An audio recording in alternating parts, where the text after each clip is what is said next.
Hello everyone, Bofors academy में आपका स्वागत है। कैसे हैं मेरे प्यारे सभी बच्चे और उनके पेरेंट्स से भी मेरी आजकल बात चल रही है। पेरेंट्स के बहुत मैसेजेस आ रहे हैं।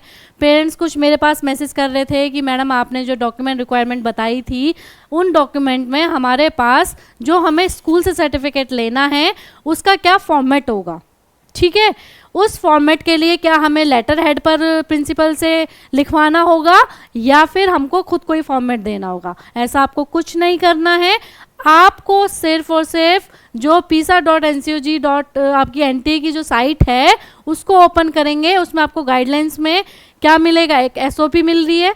उस एसओपी में पूरी गाइडलाइंस हैं, क्या क्या परफॉर्मा होगा सभी चीज़ों का।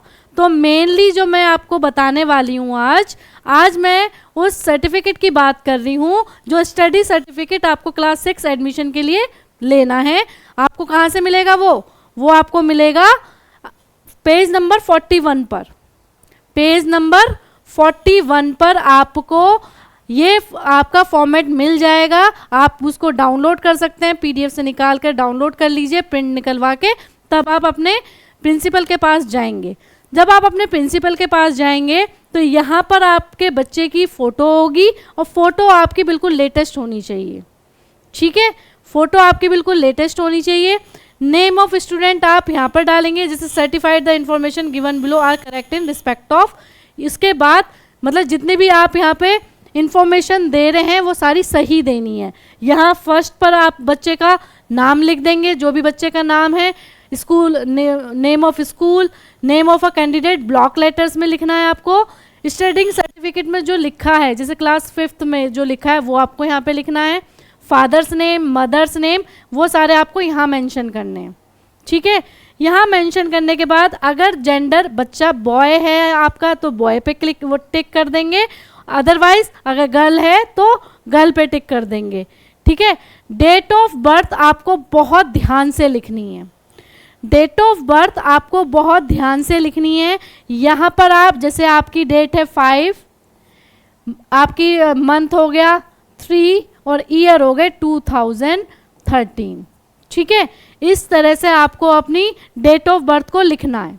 डेट ऑफ बर्थ लिखने में कोई भी गलती आप नहीं करेंगे। कैटेगरी में जनरल कैटेगरी है तो आप जनरल को टिक करवा लेंगे, ओबीसी है तो ओबीसी को, एससी है तो एससी को और एसटी है तो एसटी को। देन आपको क्या करना होगा, उसके बाद आपका आधार नंबर ऑफ द कैंडिडेट। जब हमने डॉक्यूमेंट के बारे में बात करी थी तो मैंने बोला था कि बच्चे का आधार कार्ड बनवाना बहुत ज़रूरी है। जब आप आधार कार्ड बनवा लोगे तो आधार कार्ड का नंबर आप यहाँ पर मेंशन करोगे। ठीक है, ये ब्लॉक्स आपको दे रखे हैं, इन ब्लॉक्स में आप आधार कार्ड का नंबर मेंशन करोगे, बच्चे का, पेरेंट्स का नहीं। यहाँ बच्चे के आधार कार्ड का मेंशन करना है नंबर आपको। देन आपको address, mobile number, email ID बच्चे की है तो आप बच्चे की दे सकते हैं। हालांकि जो ईमेल आईडी जो यूज़ होती है वो पेरेंट्स की यूज़ होती है, तो आप अपने बच्चों की पेरेंट्स की भी ईमेल आईडी यहाँ पर मेंशन कर सकते हैं।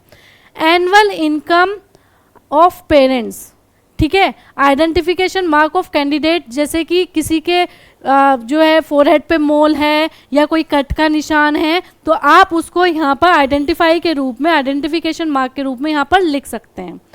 देन आपको इनकम लिखनी होगी पेरेंट्स की। इनकम आपको बहुत सोच समझ के लिखवानी है क्योंकि बहुत से पेरेंट्स को स्कॉलरशिप भी चाहिए जो पेरेंट्स अपनी फ़ीस भरने में असमर्थ हैं। ठीक है, तो अगर आपकी इनकम कम है, 96,000 से कम है, तो आप जो है स्कॉलरशिप के लिए एलिजिबल हो जाएंगे और आप अपनी जो भी आपकी इनकम है वो आप यहाँ पर लिख सकते हैं। नेशनलिटी ऑब्वियसली इंडियन होगी, रिलीजन जो भी है आपका वो आप यहाँ लिख सकते हैं। उसके बाद आप देखिए नेम ऑफ स्कूल, जहाँ पर बच्चा थर्ड, फोर्थ और फिफ्थ तीनों के बारे में लिखना है। वो स्कूल रूरल में था, अर्बन में था, वो डालना है। किस मंथ और ईयर में ज्वाइन करा था, class 3rd, 4th, 5th। Name of the tehsil block, district, state, पूरा आपको 3rd, 4th और 5th तीनों ईयर का अपने बच्चे का पूरा ब्यौरा इसमें देना है। अगर आपका बच्चा अगर आपका बच्चा अलग अलग स्कूल से भी पढ़ा है तो आप उसको अलग अलग स्कूल का नेम डालकर और उसका पूरा लिख कर यहाँ पर देंगे, ठीक है।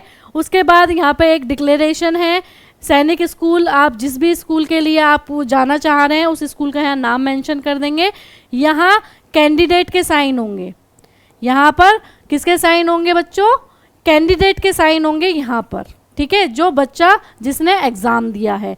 Signature of the parent with date, ये भी विद डेट होगा और ये भी विद डेट होगा, यानी कि पेरेंट्स को भी साइन करने हैं डेट के अकॉर्डिंग, और मतलब डेट नीचे डालनी है। आपने आपने साइन करा ऐसे और नीचे ये करा, आज की डेट है 27 जून 2025, तो ये आपको यहाँ पर डालनी है, ठीक है। इसी तरह से यहाँ पे पेरेंट्स के साइन कराएंगे और डेट लिखवाएंगे, ठीक। The above details candidate are verified from school record and found correct. यहाँ प्लेस डेट और यहाँ पर बहुत इंपॉर्टेंट है, यहाँ पर सिग्नेचर होंगे प्रिंसिपल के विद स्टैम्प, यहाँ पर प्रिंसिपल के सिग्नेचर होंगे विद स्टैम्प। अगर आप यहाँ पर विद स्टैम्प नहीं लगवाएंगे तो यह आपका इनकम्प्लीट माना जाएगा। तो सभी बच्चों को अपना ये जो सर्टिफिकेट है ये पूरा फिल करके अपने स्कूल रिकॉर्ड के अकॉर्डिंग, या तो आप प्रिंसिपल के पास जाके प्रिंट आउट ले जाइए उनके पास, वो आपका फिल कर देंगे। अदरवाइज जो ये मेंशंस की हुई हैं यहाँ पर अपना करवा के नीचे साइन अपने प्रिंसिपल के आप करवा सकते हैं। तो ये आपका स्टडी सर्टिफिकेट हो जाएगा, आपको कोई बोनाफाइड अलग से लेटर हेड पे बनवाने की ज़रूरत नहीं है। यही प्रिंट आउट आपका एडमिशन के टाइम पर काम आएगा जब आप डॉक्यूमेंट लेके जाएंगे। आज के लिए इतना ही। जय हिंद, जय भारत।